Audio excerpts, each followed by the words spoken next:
A entrega incondicional de Michael Assinger. Áudio 47.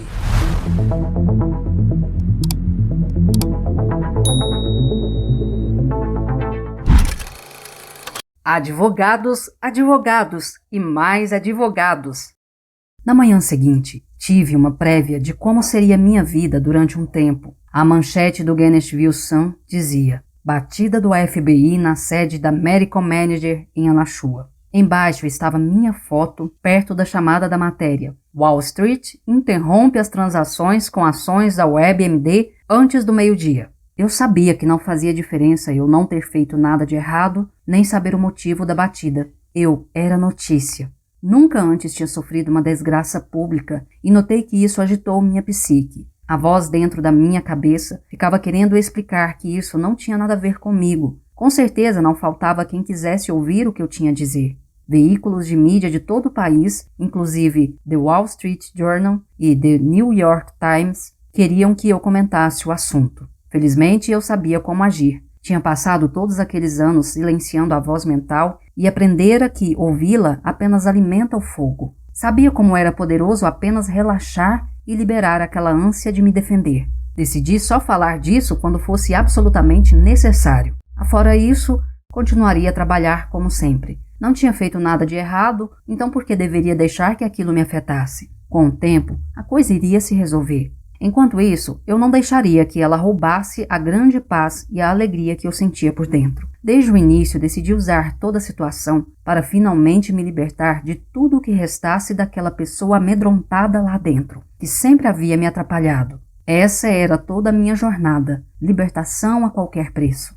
De manhã cedo, fizemos uma teleconferência com os advogados corporativos. Ninguém tinha ideia do que havia acontecido. Mesmo assim, a primeira coisa a fazer era contratar um advogado. Bom, não exatamente um advogado. Firmas de advocacia separadas para representar a empresa e o conselho administrativo e um advogado criminalista para todos aqueles cujo nome estivesse na lista. Dava para ver que os advogados corporativos estavam levando isso a sério. Eles explicaram que não importava que a pessoa estivesse totalmente limpa. Uma batida daquela magnitude prenunciava grandes problemas e todo mundo precisava de representação legal. Isso significava pelo menos 20 advogados. Logo descobri que nem mesmo isso seria suficiente. A investigação vinha do gabinete do Procurador-Geral em Charleston, Carolina do Sul. Por esse motivo, foi sugerido que os principais executivos também tivessem advogados licenciados para atuar lá. Assim, agora estávamos falando em contratar entre 30 e 40 advogados, além de 2 firmas para a empresa. Se eu não tivesse ficado atônito com a batida, certamente ficaria atônito com o que significava me defender contra ela.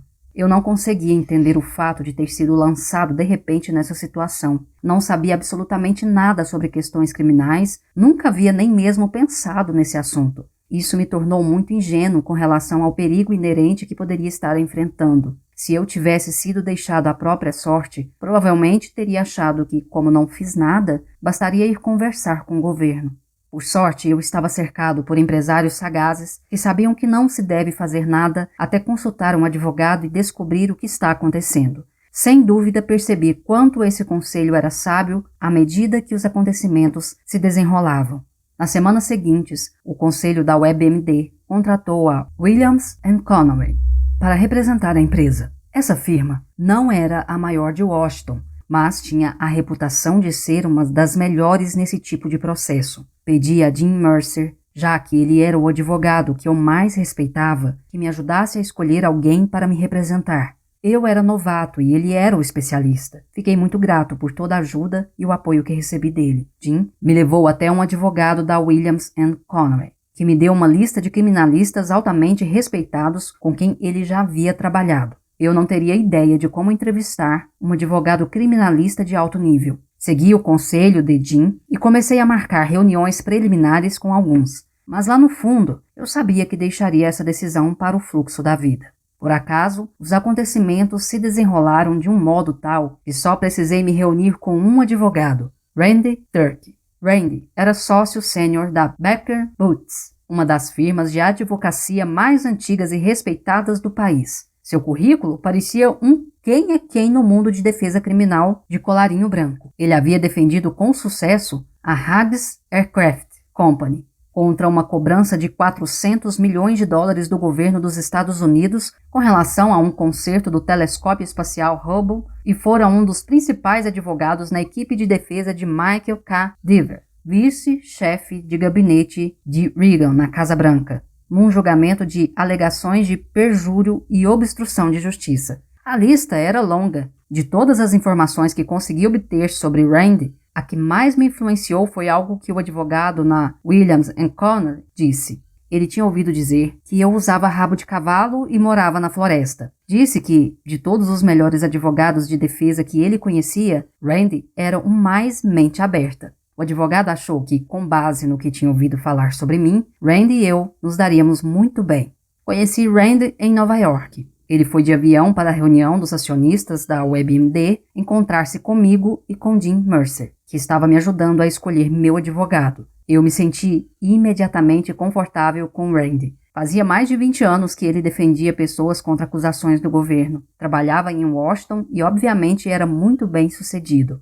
Randy pareceu intrigado com o caso e com meu passado inusitado. Ficara sabendo tudo o que podia com seu contato na Williams & Connor e Jim e eu começamos a lhe contar o que sabíamos. Quando Randy e eu nos conhecemos, a WebMD tinha uma ideia muito melhor sobre o foco da investigação do governo. Como havíamos suspeitado, Bob Davids estava por trás de tudo aquilo. Depois de a empresa investigar com sucesso suas contas bancárias ocultas no início de 2003, Bob soube que tinha sido apanhado. Foi apenas questão de tempo até percebermos que ele havia roubado quase 6 milhões de dólares em propinas e esquemas de desvio de dinheiro. Ele iria passar muito tempo na prisão. Mas Bob era um vigarista, e pelo jeito era um vigarista muito bom. Certamente havia nos enganado durante anos enquanto conseguia realizar suas fraudes sem ser detectado. Em março de 2003, embarcou no maior trambique da sua vida. Como evitar a punição pelo que tinha feito? Entrou no gabinete do procurador dos Estados Unidos em Charleston, Carolina do Sul, perto de onde morava, e se apresentou como delator. Disse às autoridades federais que era um executivo que tinha se envolvido numa enorme fraude contábil numa empresa de capital aberto. Admitiu que, como parte da fraude, tinha recebido propina para si mesmo e para alguns outros, mas estava preparado a entregar toda a alta administração se o governo estivesse preparado para fazer um acordo com ele. Nos 6 meses antes da batida policial, enquanto os advogados da WebMD investigavam abertamente tudo o que Davids e seu grupo tinham feito, Bob estava secretamente entregando ao governo uma intricada rede de mentiras. Na verdade, Davids era o contador encarregado de todo o programa de aquisição de representantes. Como tal, tinha conhecimento detalhado de cada aquisição e cada documento relacionado a ela, e estava completamente livre para criar toda a estrutura de referência para o governo sobre a empresa e seus executivos. Com a habilidade de um Picasso, estava pintando uma obra-prima na tela em branco da mente das pessoas. Só precisava se certificar de que contaria a história de um modo que mais tarde fosse sustentado pelos documentos que eles encontrariam. Ele sabia que não haveria nenhuma prova para sustentar seu mundo fantástico de Bob. Mas, se ele dissesse que recebera a ordem de realizar um negócio de certo modo e mais tarde pudesse mostrar que, de fato, o negócio fora feito daquele modo, isso iria apoiar sua teoria. O problema é que não sustentaria a parte do recebera a ordem. No entanto, se ele contasse aos investigadores do governo o que eles iriam encontrar e eles continuassem encontrando exatamente o que ele dissera, isso daria credibilidade ao resto da sua história. Mais cedo ou mais tarde, ele ganharia a confiança deles. Se conhecimento é poder, Bob Davids tinha todo o poder. Naquele início de interação com o governo, ele era o único que tinha todo o conhecimento. Randy explicou que essa não era uma situação incomum. O governo forma uma imagem e depois tenta encontrar provas que sustentem essa imagem. Era isso que o FBI estava fazendo com a massa de documentos confiscada durante a batida. Randy disse que o problema com uma quantidade tão grande de documentos é que sempre é possível encontrar um modo de fazer com que eles digam o que você quer. Nesse tom pessimista, Randy concordou em me defender do melhor modo possível e nós nos despedimos. Eu jamais poderia saber o tamanho da odisseia em que embarcaríamos juntos. Na época, soube apenas que o mesmo fluxo de acontecimentos que havia me levado a essa confusão tinha acabado de me levar ao meu principal advogado. Seguir esse fluxo era meu grande experimento, e agora não havia como recuar.